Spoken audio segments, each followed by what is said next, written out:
తిరుపతి నగరంలోని సమస్యల పరిష్కారానికి ప్రజల నుండి వచ్చిన ఫిర్యాదులను అర్జీలను స్వీకరించారు తిరుపతి నగరపాలక సంస్థ అదనపు కమిషనర్ చరణ్ తేజ్ రెడ్డి.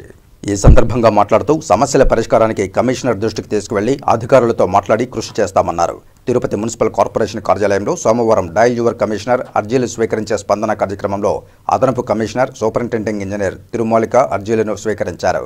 సోమవారం జరిగిన డయల్ యువర్ కమిషనర్కు 4, స్పందనకు 24 సమస్యలపై ఫిర్యాదులు రాగా పరిశీలించి తగు చర్యలు తీసుకుంటామన్నారు.